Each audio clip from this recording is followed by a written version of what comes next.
So in this problem, we're given a situation that looks something like this. We have a stick of mass m and length L that's attached to the wall at some point h. There's a spring of force constant K that holds the stick horizontally that's attached to the stick at a distance s from the wall. And we're told that the stick is going to be displaced some very, very small angle theta, and we're asked to find what the period of its subsequent motion is going to be. Now the way that we're going to do this is actually using an energy calculation like we've done in previous problems. And the reason we can do this is because there are only three types of forces that are acting upon this stick. We have the gravity force, we have the spring force, and we have any forces that are coming from the pivot point H.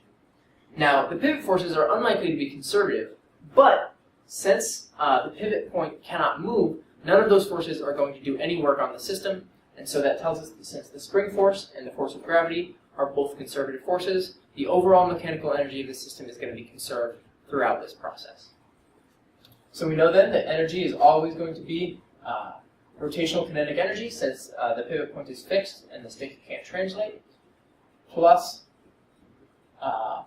gravitational potential energy plus spring potential energy, and this is 1 over 2 I omega squared plus mg HCM plus 1 over 2 k delta x squared. So we know that the moment of inertia of a stick is just 1 over 3 ml squared. That's fairly simple.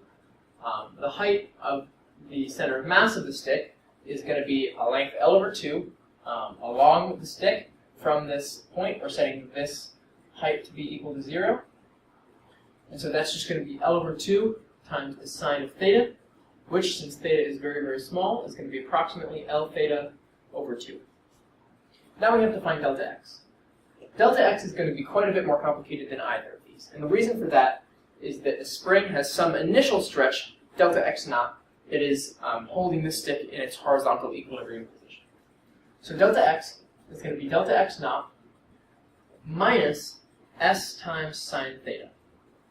And the reason for this minus sign is that this spring is already stretched out some distance delta x naught. Since we've defined theta to be positive in the clockwise direction, if the stick is displaced some very small angle clockwise, the position of this point where the spring meets the stick is going to move upwards. And so that's actually going to act to decompress the spring, or to unstretch the spring. So now all we have to do is find this distance delta x naught, and that is going to just be a statics problem. So since the spring can hold the stick in a horizontal equilibrium, we know that the torque due to gravity is going to cancel out the torque due to the spring.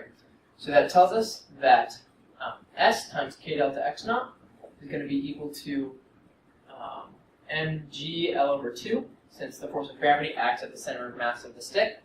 So that tells us that delta x naught is equal to mg L over 2 sk.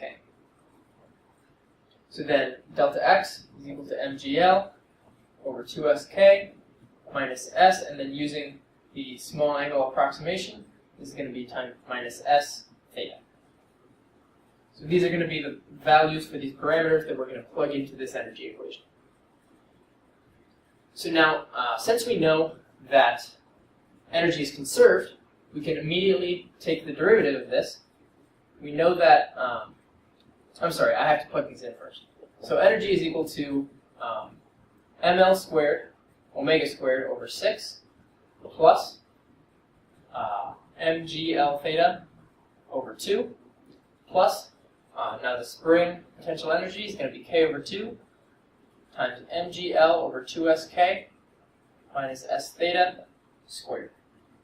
So now we can take the derivative of this. We know that dE dt is going to be 0 since energy is conserved.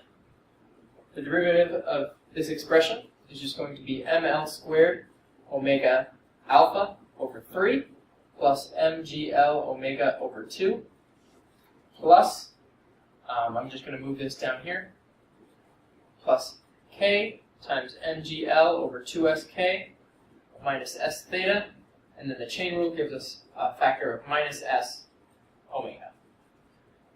So now we can cancel out all these omega terms, and what we end up getting is ml squared over 3 times alpha plus mgl over 2 plus, here we have the k cancels out with the k down here, and the s cancels out with the s down here. So we get minus mgl over 2.